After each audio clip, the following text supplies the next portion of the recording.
জুতা করে দিয়েছে। জোরে বলেন, জোরে বলেন। ফ্রান্সের যে বঙ্গচিত্র লিখেছিল তার গার্ডানটা কথার ওয়াল দিয়ে আলোক করে দিয়েছে।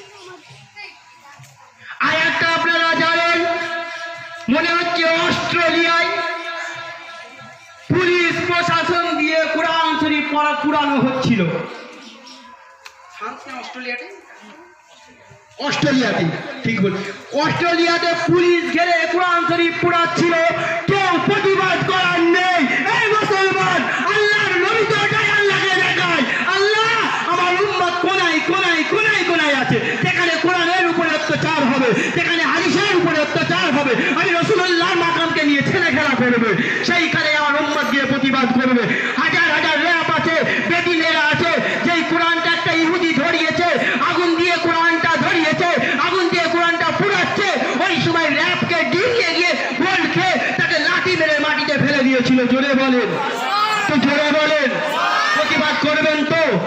যদি কেউ মসজিদ বন্ধ করতে আসে প্রতিবাদ করবেন তো? হ্যাঁ, এমনও মুসলমান আছে মসজিদগুলোকে তাদের নেতৃত্বে বন্ধ করে দেওয়া হচ্ছে।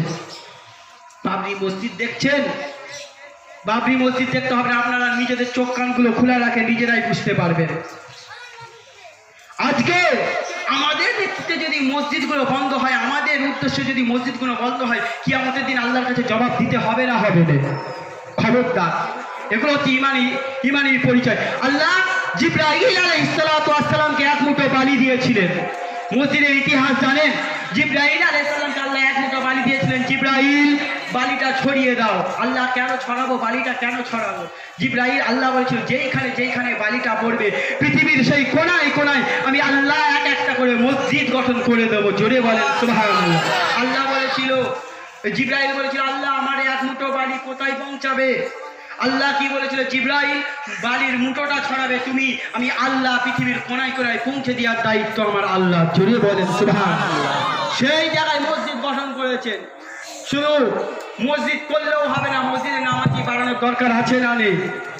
আজকে আমরা এই জন্যই তো আমাদের রসুলের বিরুদ্ধে কার্টুন করতে সুবিধা পাচ্ছে। আজকে বাবরি মসজিদের মতো মসজিদকে ওই জন্যই তো আজকে দখল করে দিয়ে ভেঙে উড়িয়ে দিয়ে মন্দির করার সুযোগ পাচ্ছে। একটাই কারণ, এই মুসলমান ওই জায়গাতে যদি নামাজি পরিপূর্ণ হতো, এমন কারোর ক্ষমতা থাকতো মসজিদটা দখল করে মন্দির করবে? ভারতের আইন শাসন ব্যবস্থা খুব খারাপ, পরিবর্তন হন, এখনো পরিবর্তন হন, না হলে ভারতের মতো ধর্ম নিরপেক্ষ রাষ্ট্র থেকে ফ্রান্সের সব দেশ প্রতিবাদ জানিয়েছেন। আমাদের প্রধান